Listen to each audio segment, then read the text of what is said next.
Good morning, good afternoon, or very good evening to all the students and teachers watching and listening to this video. Welcome in Listen and Read Aloud series by my online English class. In this particular video, we are going to read aloud chapter number 2.5, that is a play. So students, open your books on page number 54 and be ready with a pencil so that you can underline all the new words that you will come across. A play, part first. Scene first. A king's court. The court awaits the arrival of the king. Two guards are standing front right of the stage. First guard to the second guard. Be alert. The king is about to arrive. Second guard. Who wants to be alert? Life seems like one long sleep in this land. I am at ease all day, though I am a guard. First guard. How boring.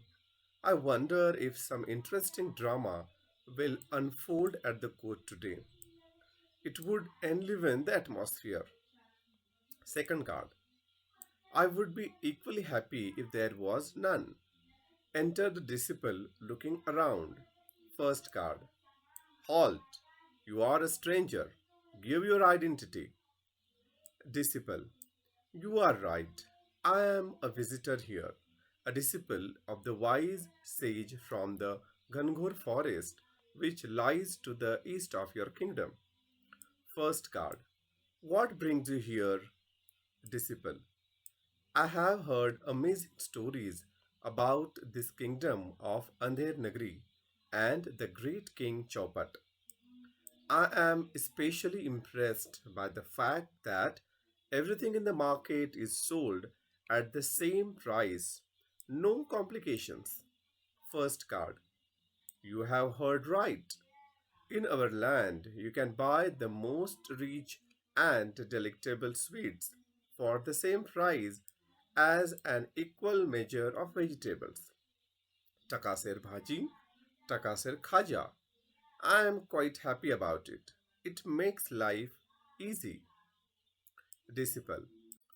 So it should. It would be a good idea to settle in this land. But first, I would like to attend the court today and pay my respects to the mighty King Chaupat. Second guard. You may stand there, pointing out, with those people who are in a queue. Loud voice from backstage. Hear you people, here comes the most noble, most revered, most gracious, most learned king, Chaupat of this vast kingdom. Make way for the king. Bow to the royal monarch. King Chaupat arrives to the fanfare of bugles and drums and takes his place on the throne. King, let the court begin. Fourth guard messenger. The first complainant, thief, rushes forward and wails loudly, Justice, O most great king, I beg for justice. King, and what is your complaint? Thief, in this great land of Andher Nagri, my friend and I have been truly hardworking, honest thieves. All these years we have been true to our profession. And what is our reward? Last night, with great efforts, we made a hole in the wall of a merchant's house. When all his family were away, my friend peered through that hole into the house. When suddenly the wall collapsed, wails louder, and my friend was instantly killed. I have lost my only friend and partner. O king, it's the merchant's fault for living in a house with such weak walls. King, fetch the merchant at once. A life for life. The merchant must be hanged. Third guard leaves and returns with the merchant, who bows before the king. Merchant. Mercy, O noble king. I had no intention of killing these skilled professionals. It is not my fault that the wall of my house collapsed. My house has been recently built. It is the fault of the bricklayer. who carelessly built such a weak wall. King, bring the careless bricklayer immediately. He must hang for his fault.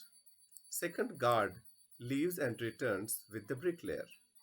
Bricklayer, O most kind Lord and King, kneeling to the king, have mercy, I beg you. Don't send me to the gallows. I agree that I built the wall which collapsed and killed a man, but it is not due to my carelessness. The mortar which I used to lay the bricks was of very poor quality. There was too much of water mixed in it. It is entirely the mortar maker's fault. King, summon the mortar maker at once. He must pay with his life for his thoughtlessness. First guard exists and returns with the mortar maker, who rushes and throws himself before the king. Mortar maker, wailing loudly, forgive me, O merciful king. Please do not hang me to death. I have a wife and two young children. Who will look after them?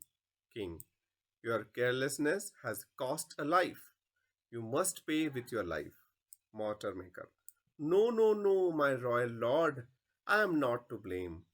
The pot which I used to pour water into the mortar had an extraordinary large mouth, so excess water poured down into the mortar mixture. I was helpless. It is the potter's fault for making such a useless pot. King, let the potter be brought here at once. He must be executed for molding such useless pots. Fourth guard leaves and re enters with the potter. Potter, cowering before the king. Your Majesty, show mercy to this humble potter. I agree the pot I made and sold to the mortar maker was a defective one, but I am not guilty. As I was molding that pot, I heard the sweet, delicate tinkling of anklets. It was the moneylender's daughter. She distracted me just as I was shaping the mouth, and it became too wide. King, bring the moneylender's daughter here, this very instant. She must be sent to the gallows for disturbing this poor potter at work. First guard leaves and enters with the moneylender and his daughter. Moneylender, in a desperate voice, O just king, spare my daughter. She is my only child and to be wedded next Monday. Daughter, oh, do not fret, father. The king will not hang me. To the king, your most esteemed highness, I rarely step outside the threshold of my home. But as my father said, I am to be married next week and my jewelry is not ready. I had to go to the goldsmith shop to urge him to work faster and hand over my ornaments on time. The potter's shop is on the way. I could not help it. It is all the goldsmith's fault. Had he delivered my ornaments on time, I would not have been forced to go past the potter's shop. King, then send for the goldsmith, and without any delay he must be hanged. Part second. Second guard exists and returns with the goldsmith. Goldsmith, in a cranky tone, O noble king, I beg of you, how can you give me such a harsh sentence? I was merely following your orders to the letter. You commanded me to set aside all my work and get the queen's ornaments ready before her highness' birthday. So there has been a delay in making these ladies' bridal ornaments. In the name of justice, your highness, pardon me, spare my life. I was just following your highness's orders. King, not another word. Your excuse does not hold good. To the guards, take the goldsmith away to the gallows and hang him at once. Goldsmith, have mercy, O generous king. I fall at thy feet. Please forgive me. Just once, this time. Let me leave. I have, king loudly. None of this anymore. Take him away at once. Let him hang to death. Two guards drag the wailing goldsmith away. Courtiers and others whisper to one another out of shock. Soon the guards return with the goldsmith and the hangman. King, annoyed. What? Why have you not carried out my orders? Hang the goldsmith at this moment, or else you will suffer the same punishment. Hangman, holding a noose in his hand. A thousand apologies, O great king, but this noose does not fit the goldsmith's neck. It is too loose. King, then try it around everyone's neck here, pointing to the subjects, and see who it fits. Whosoever has a neck of the size of the noose must be hanged. Hangman tries the noose on many of the subjects waiting for justice. They spurn and resist, but the hangman, with the help of the guards, overpowers them. Finally, the noose fits the disciple. Hangman. Ah, your highness, it fits at last. Disciple. But, king. Ah, justice at last. Take him to the gallows without further delay. Hangman and guards force the protesting disciple out. King. Justice delayed is justice denied. Andhyaranagari prides itself on prompt action. Our actions speak louder than words. Voices and shouts heard from outside. All re entered in a rush with another elderly man. King. What? Why have you all returned with this stranger alive? And who is this man? First guard. I beg your pardon, your highness, but we are confused indeed. This old man rushed towards us as we were about to hang the young stranger and begged and pleaded that he should be hanged instead. Second guard. At first we thought the old man had lost his mental balance. What sane man would wish to suffer such a drastic death willingly? First guard. But this young man says that he is a wise and learned sage from the forest yonder, and he himself was this man's disciple. Sage, O noble king, you are most generous. But be kind and allow me to be hanged in place of my disciple. I beg you, king. What a strange appeal.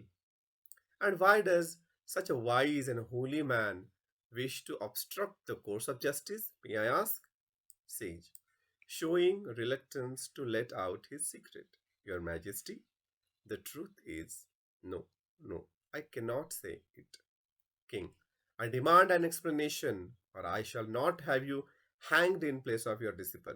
Sage, you see, it has been predicted by the great prophets. No. I shouldn't say this. King, annoyed.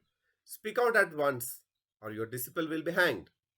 Sage, the great prophets have foretold that the one who will be hanged on this day in this kingdom shall become the next king and conquer many more nations. I want to become the next great king, Your Majesty, and reign over a greater country. I will go down in history as a famous royal monarch. The future generations will read about me and my greatness for millenniums to come. I shall never earn that fame if I remain a recluse, a sage. So do grant me this favor, O king. Let me die at the gallows today. King, the next king, and this kingdom will expand, glory for millenniums to come. Why? No one but I should be entitled to this privilege. Guards, take me to the gallows and hang me at once without any delay. Hurry up! Don't waste time. What a wonderful fate in my next life. A king once again. Goodbye, world. See you again. All exist. Thank you so much, students, for listening to the video.